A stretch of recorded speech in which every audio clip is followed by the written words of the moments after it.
Assalamu alaikum students. I hope you are fine and enjoying the best of health. This video is going to be about the analysis of lectureship results, final results of lectureship announced by PPSC.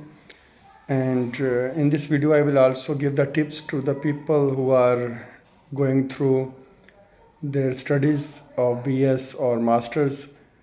Actually, there are many students who asked me to give them the tips regarding the preparation of lectureship along with their regular studies. Okay. First of all, I would like to analyze the final result of lectureship announced by PPSC.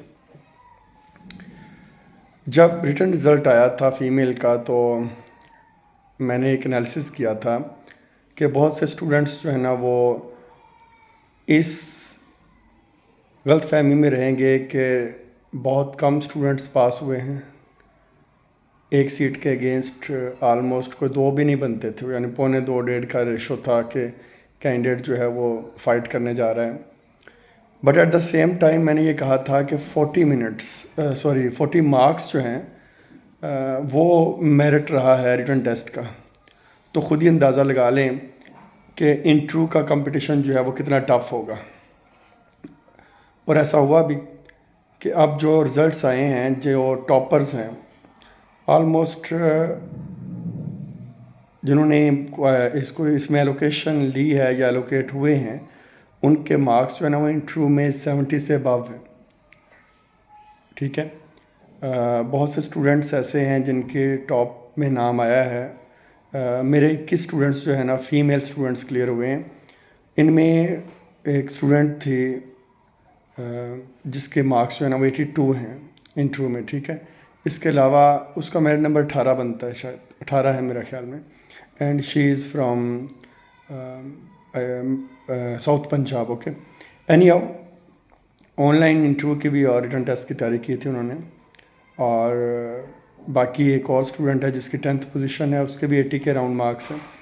तो interview ने फ़र्क जो है वो डाला है। और पहले मैंने कहा था कि अगर क्वालिफाइंग मार्क्स 40 हैं तो ऑटोमेटिकली इंटरव्यू जो है वो मैटर करता है। और इंटरव्यू में अगर अच्छे मार्क्स आए हैं आपके तो वो आपको एज दे जाएंगे, आपका मेरिट नंबर ऊपर आ जाएगा। और मेरिट नंबर ऊपर आने का फ़ायदा ये होता है कि आप जो है वो डिज़ायर्ड एलोकेशन ले लेते हैं, मतलब आपकी जो पोस्टिंग है वो डिज़ायर्ड प्लेस पर होती है। आपको बाकायदा तौर पे लिस्ट प्रोवाइड की जाती है जहाँ जहाँ सीट्स अवेलेबल हैं, और उन्हीं सीट्स के अगेंस्ट आपने प्रेफरेंसेस देनी होती हैं अपनी अपनी, कि आप यहाँ जाना चाहते हैं या यहाँ जाना चाहते हैं, जहाँ जहाँ सीट खाली है, और मेरिट वाइज आपको बुलाया जाता है। खैर, इंटरव्यू ने बड़ा अहम किरदार अदा किया। अब दूसरे पार्ट की तरफ आते हैं कि बहुत से स्टूडेंट्स ने मुझे कॉल पे भी, व्हाट्सएप पे भी और यूट्यूब चैनल के जो कमेंट्स होते हैं उनमें भी ये कहा है सर कि आपका बैच कब स्टार्ट हो रहा है, न्यू बैच कब स्टार्ट हो रहा है lectureship का। तो पहली बात तो ये है कि मैं सारा साल जो है वो तैयारी नहीं करवाता।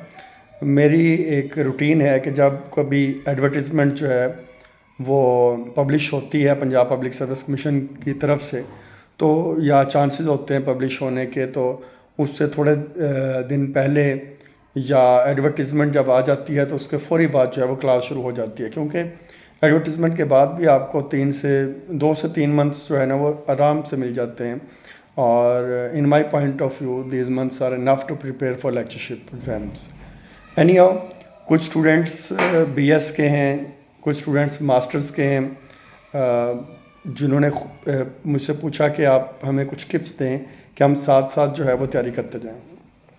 देखें, जो लोग BS इंग्लिश लिटरेचर कर रहे हैं या लिंग्विस्टिक्स कर रहे हैं, लिटरेचर वालों का एज ज़रूर होता है क्योंकि ज़्यादातर क्वेश्चन जो है लिटरेचर के आते हैं। अगर आप पिछले पेपर्स का एनालिसिस करें तो 60% आलमोस्ट लिटरेचर से है, और 10 से 15% जो है वो लिंग्विस्टिक्स से है, और बाकी GK 20 मार्क्स का, ग्रामर भी लिंग्विस्टिक का ज़ाहिर पार्ट होती है, वोकैबुलरी होती है, इस तरह की चीज़ें। एनी हाउ, फिर भी जो स्टूडेंट साथ साथ तैयार करना चाहते हैं, BS का जो सिलेबस मैंने PU का देखा है वो तो बहुत रिच है। पहले ही सेमेस्टर में आप हिस्ट्री ऑफ इंग्लिश लिटरेचर पढ़ रहे हैं, دوسرے سمیسٹر میں بہت سے رائٹرز پڑھ رہے ہیں, تیسرے میں بھی رائٹرز ہیں, چوتھے میں بھی. مطلب جو رائٹرز آپ کے سلیبس میں شامل ہیں ان کو اگر اچھے طریقے سے آپ گو تھرو کرتے ہیں, different characters created by the writers and settings of the play اور ناول اور شارٹ اسٹوری, اور اس طریقے سے جو مختلف لٹریری ٹرمز ہیں جو آ رہی ہیں اور جو موومنٹس ہیں ایسوسیٹیڈ ہیں with those writers. For example, if you are going to prepare Kafka, you have to prepare existentialism, and you will have to go through all the background of existentialism as well. تو اگر اس طریقے سے اچھے سے آپ ان چیزوں کو ساتھ ساتھ لے کے چلیں, موومنٹس کو ساتھ لے کے چلیں جو کہ اس رائٹر کے ساتھ ایسوسیٹیڈ ہیں جو رائٹر آپ پڑھ رہے ہیں, تو آپ کی تیاری خود بخود ہوتی جائے گی. باقی ہسٹری آف انگلش لٹریچر ہے اس کو پڑھیں, لٹریری ٹرمز کو پڑھیں. Penguin dictionary of literary terms جو ہے وہ آپ کے ہر ایک کے پاس ہونی چاہیے جو کہ آپ کی لائبریری کا حصہ ہو. اوکے, اس کے علاوہ history of English literature B R Malik کی ہے, ڈیوڈ ایشز کی ہے, اور بھی ہیں, تو ان کو اچھے طریقے سے کریں. لنگوسٹکس جو ہے وہ ساتھ ساتھ آپ کر رہے ہیں, اور اینڈ پہ بھی جو ہے وہ آپ اسپیشل بک بھی رکھ سکتے ہیں اس کی تیار کرنے کے لیے.